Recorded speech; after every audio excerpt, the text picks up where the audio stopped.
সালামু আলাইকুম মামা। ওয়ালাইকুম সালাম। রিয়াজ ভালো আছো নি? আছি আলহামদুলিল্লাহ, ভালো আছি।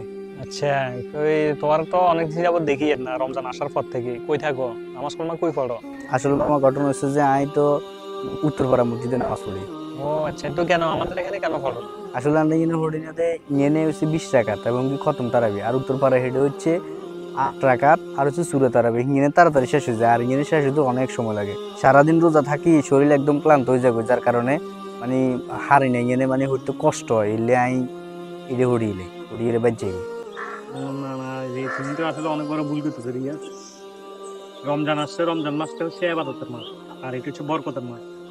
আর আল্লাহ তাআলা বলছেন কি এই মাসে একই সূত্র আল্লাহ তাআলা দান করবেন, আর এক একটা নফল ইবাদতকে আল্লাহ তাআলা ফরজের সমপরিমাণ আল্লাহ তাআলা নেকি দান করবেন। সুবহানাল্লাহ। তাহলে এই যে আল্লাহ তাআলা আমাদেরকে একে সত্য দিতেছে, এই একে সত্যের দ্বারা এই মসজিদে 20 রাকাত নামাজ, খতম তারাবি, এত বড় জামাত, এত বড় জামাতের সহিত নামাজ আদায় করা, এটা অনেক বড় একটা বিশাল সওয়াবের কাজ না? তাহলে তুমি যে 8 রাকাত নামাজ পড়তেছো, এরপরে যাই তাও সূরা তারাবি, তুমি একটু কষ্ট থেকে বাঁচার জন্য 8 রাকাত নামাজ পড়ে নিজেকে অনেক বড় সওয়াব থেকে বঞ্চিত করতেছো। এটা নিজের উপরে নিজে জুলুম করতেছো। আসলে মামা নিজের শরীরের কারণে রমজানের অনেক সব থেকে বঞ্চিত হয়ে গেছি। হ্যাঁ ঠিক আছে, তবে ইনশাল্লাহ এবার থেকে আমি আমাদের জামে মসজিদে এই 20 রাকাত তারাবি নামাজ পড়বো ইনশাআল্লাহ।